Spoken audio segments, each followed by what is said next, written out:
কথা রেখেছে আল্লাহ আদম নবী এই দেহের ভিতরে কে কোন জায়গায় বা কিভাবে, এবং কথা রেখেছে তিনি কোরআন শরীফের ভিতরে দেখেছেন, কোরআন তো কখনো মিথ্যা হয় না,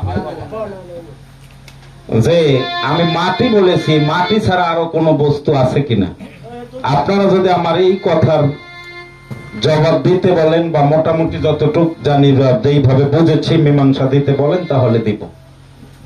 আপনারা রাজি আছেন না শুধু গান গাবো? হ্যাঁ হ্যাঁ রাজি আছি।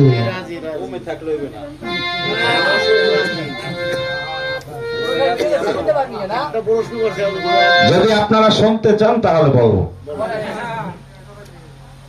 বিশেষ করে আমাদের সমাজে এক শ্রেণীর মানুষ আছে যারা নবীকেও মাটির তৈরি।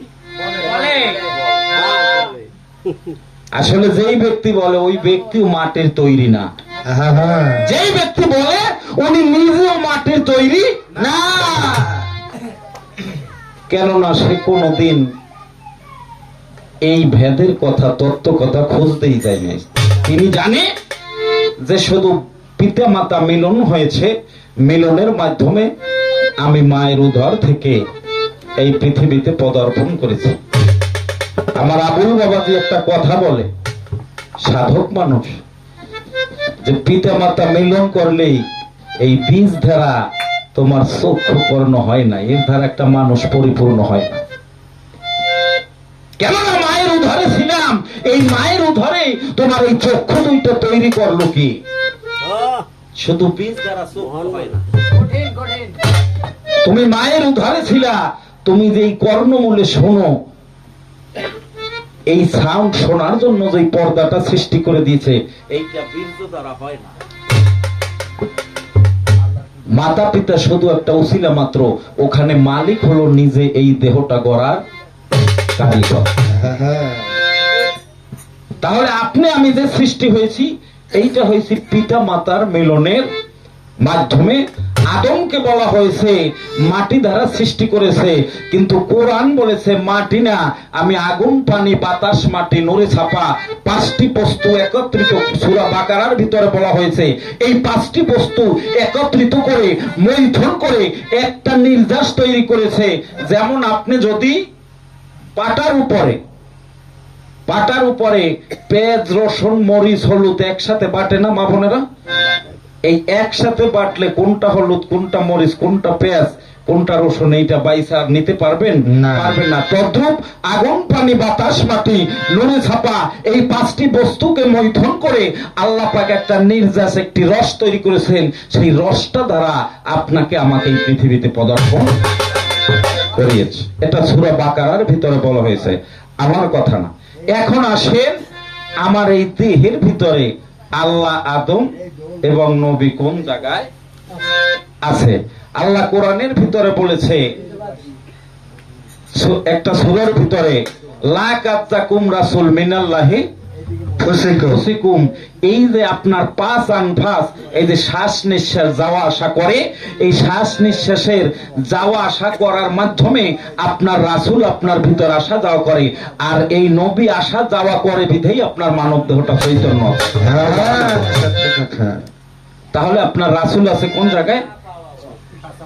পাঁচ আনফাসের সাথে। এটা আমার কথা না, এটা পবিত্র কোরআনের কথা। এইবার আসেন, আল্লাহ কোন জায়গায় থাকে, আদম কিভাবে পাবেন? তাহলে আমার একটি গান শোনেন, কথা অনেকে শুনতে চায় না। গানটা যদিও পুরান গান, কোরআন 1400 বছর আগে হয়েছে, কিন্তু কোরআন পুরান না, কোরআন নিত্য নতুন কিছু মানুষকে দেয়। এখান থেকে আমার একটি গান হলো জ্ঞানিকের জন্য। আরে বাজান, তোমাকে তুমি দেখিতে করেছিল বাসনা,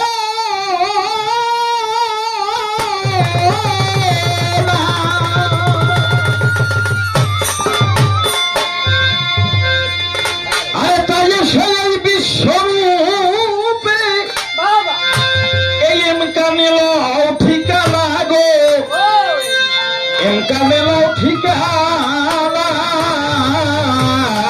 তোমাকে তুমি দেখিতে করেছিল বাসনা।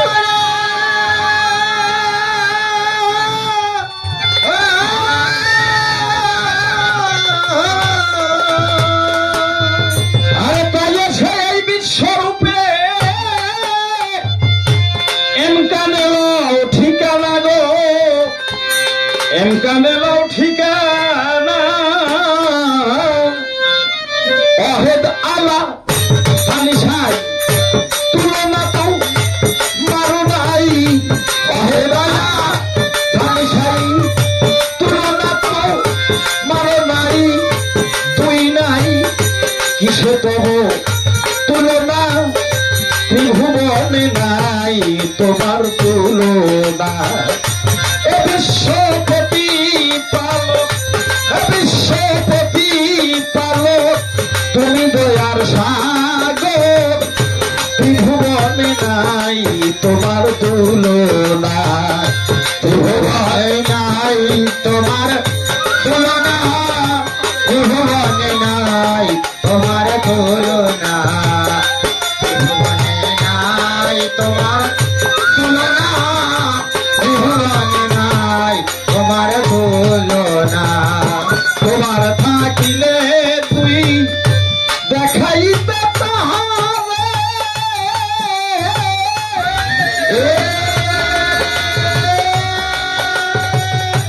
আমার বাবা তুমি একা ত্রিভুবনে, তুমি দেখো তোমারে গো, তুমি দেখো তোমারে গো, তুমি দেখো তোমারে।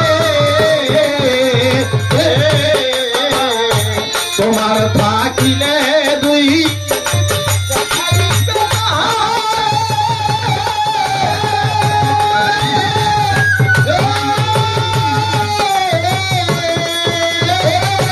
তুমি একা ত্রিভুবনে, তুমি দেখো তোমারে গো, তুমি দেখো তোমারে। বাবা হায়ুম কায়ুম জাত, তুমি দাত তুমি সেবা, হায়ুম কায়ুম জাত, তুমি দাত তুমি সেবা। হায়ুম কায়ুম জাত, তুমি দাত তুমি সেবা। মহাদাত কাফরা কর বর্ণনা, ত্রিভুবনে নাই তোমার তুলনা।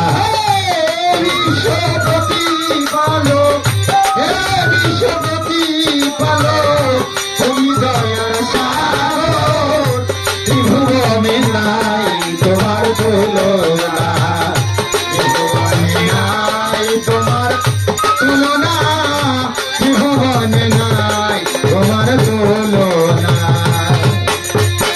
পবিত্র কোরআনের ভিতরে আছে হায়ুল কায়ুম, একটি সূরার আয়াত। আয়াত না বাবা, এইটার অর্থ খুললে তাফসীর দেখবেন এখানে লেখা এই আয়াতটার 5টা মুখ আছে। একটা আয়াতের 5টা মুখ আছে, 5টা মুখ। তাহলে তোমার দেহের ভিতরে কে কোন জায়গায় কি করে দেখো, এই মুখ কার কার কিভাবে তারা কথা বলে। আহাদিয়াত মুক্তি ছিল জহুরের কারণে,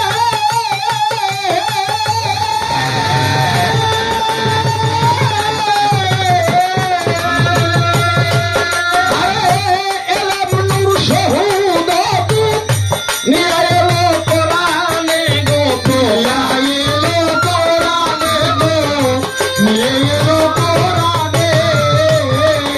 আরে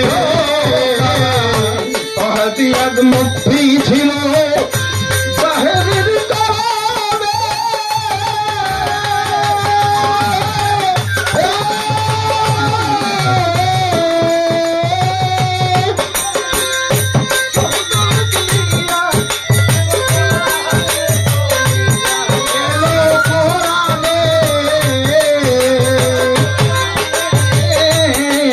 তুমি অজেবুল অজুদ ধরো, এমকানে ঘুরে ফিরো, অজেবুল অজুদ ধরো, এমকানে ঘুরে ফিরো, অজেবুল অজুদ ধরো, এমকানে ঘুরে ফিরো। নয়বা তুমি দেখাও রূপ আপনা, ত্রিভুবনে নাই তোমার তুলনা। বিশ্বপতি পালক, হে বিশ্বপতি পালক, তুমি দয়ার সাগর, ত্রিভুবনে নাই তোমার তুলনা, ত্রিভুবনে নাই তোমার তুলনা, ত্রিভুবনে নাই তোমার তুলনা। কি বলেছে? অহদিয়ার জাত লক্ষ্মী ছিল জহুরের কারণে, নূর অদূত শহুদ অদূত নিয়ে এলো ইমকানে। এখানে এখানে বলা হয়েছে অজেবুল অজুদ ধরো, অজেবুল অজুদ অর্থাৎ এই যে একটা অজুদ, এই অজুদের ভিতরে আর একটা অজুদ আছে, সেইটা হলো অজেবুল অজুদ অর্থাৎ আল্লাহর নিজের অজুদ। এখন এই অজেবুল অজুদ যেটা মালিকের আল্লাহর নিজের অজুদ, এইটা যদি দেখতে চাও, বুঝতে চাও, জানতে চাও, তাহলে তোমার একজন কামেল মুর্শিদের বাইরফি করতে হবে, যেটা হলো আমার মজিদ বাবা, যেটা হলো আমার শফি বাবা, যেটা হলো আমার জিন্দা শাহ বাবা, যেটা হলো আমার সেই দেওয়ান রশিদ আল আব্দুল চিশতি নিজামী রহমাতুল্লাহ আলাইহ।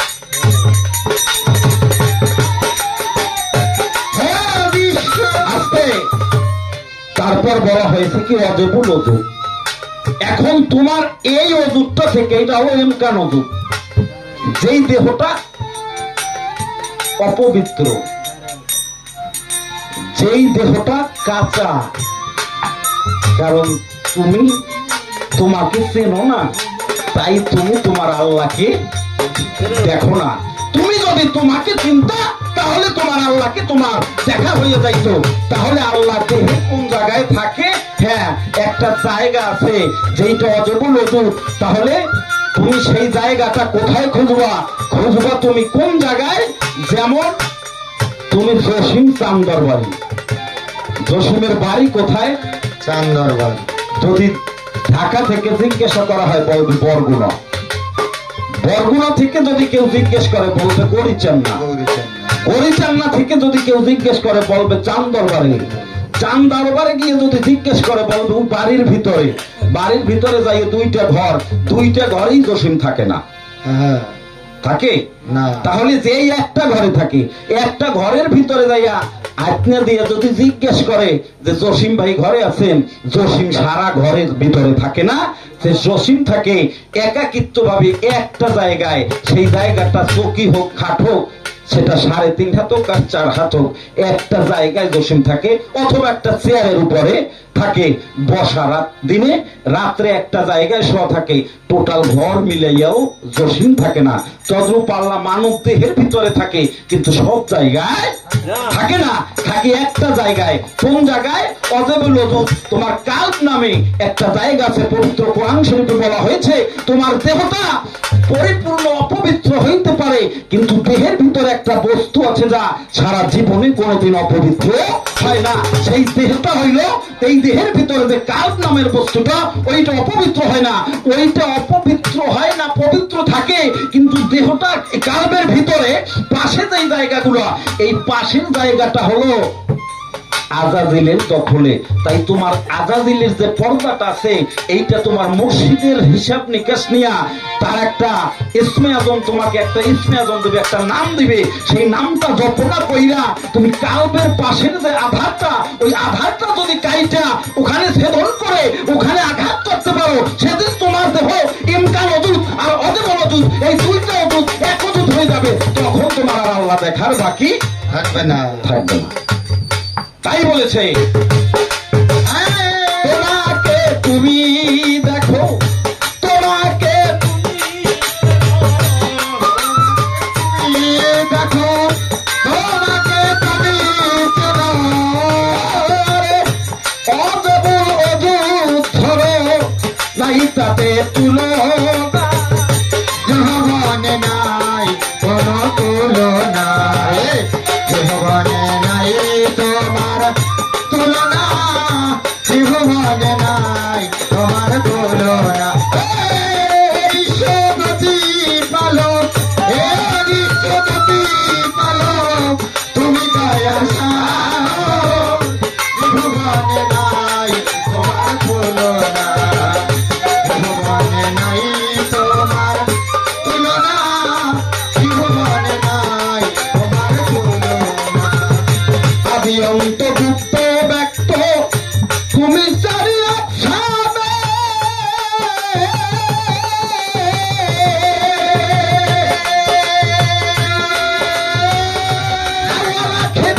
জাহির বাতে প্রকাশিলা কোরআনে গো, প্রকাশিলা কোরআনে গো, প্রকাশিলা কোরআনে।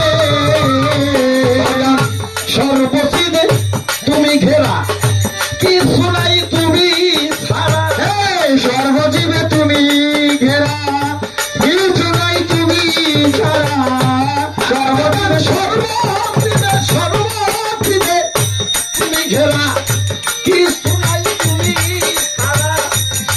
বাতন ঘুরে দেখো আপনা ত্রিভুবনে নাই তোমার তুলনা ত্রিভুবনে নাই তোমার তুলনা ত্রিভুবনে নাই তোমার তুলনা ওরে বিশ্বপতি পালক হে বিশ্বপতি পালক তুমি দয়ার সাগর ত্রিভুবনে নাই তোমার তুলনা ওরে ত্রিভুবনে নাই তবু তুলনা ত্রিভুবনে নাই তোমার তুলনা হে বিশ্বপতি পালক হে বিশ্বপতি পালক তুমি দয়ার সাগর ত্রিভুবনে নাই তোমার তুলনা ত্রিভুবনে নাই তোমার তুলনা ত্রিভুবনে নাই তোমার তুলনা হে বিশ্বপতি পালক হে বিশ্বপতি পালক তুমি দয়ার সাগর ত্রিভুবনে নাই তোমার তুলনা তুমি আদি অন্ত গুপ্ত ব্যক্ত তুমি চারি আকসামে আউয়াল আখের জাহের বাতেন প্রকাশিরা কোরআনে। ও বাবা, আউয়াল আখের জাহের বাতেন, তাহলে আউয়ালে যে ছিল আখেরও তো সে আছে। তাহলে একজনই এই দুনিয়াতে, কিন্তু তার সৃষ্টির লীলায় অনেকের অনেক কিছু। আল্লাহ একক, আবার একাধিক। একক সত্তা থেকে একাধিক কিভাবে? কথায় কথা সে বলবো বাবা, হ্যাঁ কইলেন বলবো। বলেন একক থেকে একাধিক কিভাবে? আপনি যখন, আমার বাবা আছে, আপনাদেরও বাবা আছে। বাবা কখন হয়েছে? যখন আমি হয়েছি। আমি যখন হয়েছি কালাম ভাই, তখন বাবা আসছে। আমি নাই তখন, কিন্তু সে বাবা হয় নাই। তাই লায়ের ঘরে হলো লা শব্দের অর্থ নাই। কি নাই? নাই কি অর্থাৎ বাবা শব্দটা নাই, আল্লাহ শব্দটা নাই। সৃষ্টিতে তিনি একা। যখন সৃষ্টি হয়েছে, স্রষ্টা যখন সৃষ্টি করেছে, তখন একাধিক। একাধিক কিভাবে? আমি উদাহরণস্বরূপ, আমি কারো বাবা, আমি কারো ছেলে, আমি কারো ভাগ্না, আমি কারো মামা, আমি কারো চাচা, আমি কারো বাতিজা, কিন্তু ব্যক্তি কিন্তু আমি একাই।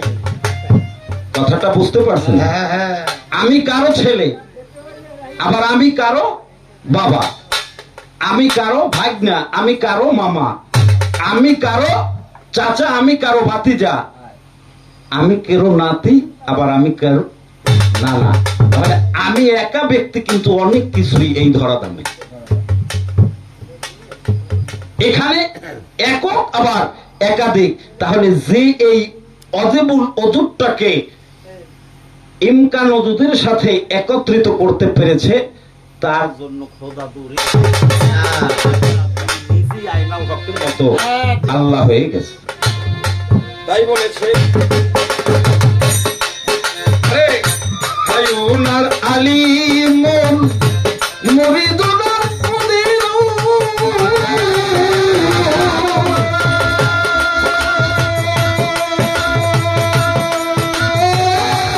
হায়ুনার বাসিরুন তুমিও তো মুরিদু তুমিও তো বলিবন গো তুমিও তো বলিবন গো তুমিও তো বলিবন